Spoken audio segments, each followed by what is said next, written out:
ಬೆಂಗಳೂರಿನಲ್ಲಿ ಇಂದು ಸಂಜೆ ಸುರಿದಂತಹ ಮಳೆಗೆ ಬೆಂಗಳೂರಿನ ಅನೇಕ ಕಡೆ ಮರಗಳು ಉರುಳಿ ಬಿದ್ದಿವೆ. ಅದರಲ್ಲೂ ಕೂಡ ಬೆಂಗಳೂರಿನ ರಾಜಾಜಿನಗರದಲ್ಲಿರುವಂತಹ ಶಂಕರಮಠ ರಸ್ತೆಯಲ್ಲೊಂದು ಬೃಹತ್ ಮರ ಧರೆಗುಳಿರುವಂತದ್ದು. ಸಂಜೆ ಸುಮಾರು 6:30ಕ್ಕೆ ಇದ್ದಕ್ಕಿದ್ದಂತೆ ಈ ಬೃಹತ್ ಮರ ಅಂದ್ರೆ ಒಂದು ಭಾಗದಲ್ಲಿ ಫುಟ್ಪಾತ್ ಮೇಲಿದ್ದಂತಹ ಮರ ಬುಡ ಸಮೇತವಾಗಿ ಮತ್ತೊಂದು ಭಾಗಕ್ಕೆ ಕಂಪ್ಲೀಟ್ ಆಗಿ ಚಾಚ್ಕೊಂಡು ಬಿದ್ದಿರುವಂತದ್ದು ದೃಶ್ಯದಲ್ಲಿ ಗಮನಿಸಬಹುದು. ಬೃಹತ್ ಮರ ಉರುಳಿ ಬಿದ್ದ ಸಮಯದಲ್ಲಿ ಒಂದು ಕಾರ್ ಬರ್ತಾ ಇರುತ್ತೆ. ಆ ಕಾರ್ನಲ್ಲಿದ್ದವರು ಮಳೆ ಹೆಚ್ಚಾದ ಕಾರಣಕ್ಕಾಗಿ ಗಾಳಿ ಬಡಿತದಿಂದ ಮುಂದೆ ಹೋಗಲು ಸಾಧ್ಯ ಆಗಗೋಸ್ಕರ ಅಲ್ಲಿದ್ದಂತಹ ಒಬ್ರು ದಂಪತಿ ಕೆಳಗಡೆ ಇಳಿತಾರೆ. ಇಲ್ಲಿ ಕಾರ್ನ ಪಾರ್ಕ್ ಮಾಡಿ ಕೆಳಗಡೆ ಇಳಿದ ಒಂದೇ ನಿಮಿಷಕ್ಕೆ ಈ ಬೃಹತ್ ಮರ ಉರುಳಿ ಬೀರುತ್ತೆ. ಇದರಿಂದ ಕಾರಿನ ಮುಂಭಾಗ ಸಂಪೂರ್ಣವಾಗಿ ಜಖಂ ಆಗಿದೆ. ಇನ್ನು ದೃಶ್ಯದಲ್ಲಿ ಗಮನಿಸಬಹುದು ಇದ್ರು ಯಾವ ರೀತಿಯಾಗಿ ಚಾಚ್ಕೊಂಡು ಬಿದ್ದಿದೆ ಅಂತ. ಅಂದ್ರೆ ಒಂದು ರಸ್ತೆಯ ಫುಟ್ಪಾತ್ ದಿಂದ ಮತ್ತೊಂದು ರಸ್ತೆಯ ಫುಟ್ಪಾತ್ ವರೆಗೂ ಸಹ ಒಂದು ಬೃಹತ್ ಮರ ಚಾಚ್ಕೊಂಡು ಬಿದ್ದಿರುವಂತದ್ದು.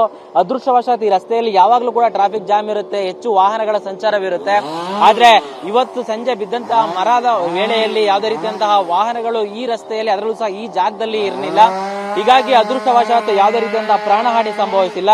ಇನ್ನು ಈ ಒಂದು ಘಟನೆಯಿಂದಾಗಿ ಇಲ್ಲಿನ ಕೇಬಲ್ ವೈರ್ಗಳು ಕಂಪ್ಲೀಟ್ ಆಗಿ ಕಟ್ ಆಗಿ ಬಿದ್ದಿರುವಂತಹ ದೃಶ್ಯವನ್ನು ಸಹ ಗಮನಿಸಬಹುದು. ಆದರೆ ಮರ ಬಿದ್ದ ಪರಿಣಾಮವಾಗಿ ರಸ್ತೆಯ ಎರಡು ಬದಿಯಲ್ಲಿದ್ದಂತಹ ಕೇಬಲ್ ವೈರ್ಗಳು ಮತ್ತು ಟೆಲಿಫೋನ್ ವೈರ್ಗಳು ಸಹ ಕಟ್ ಆಗಿ ಬಿದ್ದಿರುವಂತದ್ದು. ಇನ್ನು ಈ ರಸ್ತೆಯಲ್ಲಿ ಬರ್ತಿದ್ದಂತಹ ಸುಮಾರು 15ಕ್ಕೂ ಹೆಚ್ಚು BMTC ಬಸ್ಗಳು ಸಹ ಮುಂದೆ ಹೋಗಲಾಗದೆ ಇಲ್ಲೇ ಸ್ಟಾಪ್ ಆಗಿರುವಂತದ್ದು. ಅಂದ್ರೆ ಸಂಜೆ 6:30 7 ಗಂಟೆಯಿಂದನೂ ಸಹ ಇದೇ ರಸ್ತೆಯಲ್ಲಿ, ಈಗ ಸಮಯ ಸುಮಾರು 9 ಗಂಟೆ ಆಗಿದೆ, ಸುಮಾರು 2 ಅವರ್ಗಿಂತಲೇ ಹೆಚ್ಚು ಕಾಲ BMTC ಬಸ್ಗಳು ನಿಂತಲೇ ನಿಂತಿರುವಂತದ್ದು. ಅಂದ್ರೆ ಹಿಂದೆ ಹೋಗ್ಲಿಕ್ಕಾಗಲ್ಲ, ಮುಂದೆ ಮರ ಬಿದ್ದಿರೋ ಕಾರಣಕ್ಕಾಗಿ ಮುಂದೆನೂ ಹೋಗ್ಲಿಕ್ಕಾಗಲ್ಲ.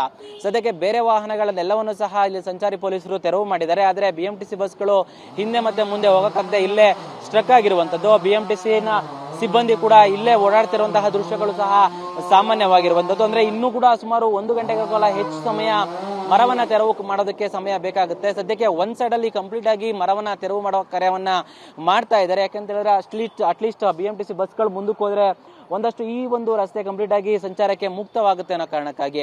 ಒಟ್ಟಲ್ಲಿ ಇವತ್ತು ಸಂಜೆ ಸುರಿದಂತಹ ಕೇವಲ ಅರ್ಧ ಗಂಟೆ ಮಳೆಗೆ ಈ ಒಂದು ಶಂಕರಮಠ ರಸ್ತೆಯಲ್ಲಿ ಇದೊಂದು ದುರ್ಘಟನೆ ನಡೆದಿದ್ದು, ಅದೃಷ್ಟವಶಾತ್ ಯಾವುದೇ ರೀತಿಯಂತ ಪ್ರಾಣ ಹಾನಿ ಆಗಿಲ್ಲ. ಕ್ಯಾಮರಾಮನ್ ಅಶೋಕ್ ಜೊತೆ ಪ್ರದೀಪ್ ಚಿಕಾಟಿ, TV9 ಬೆಂಗಳೂರು.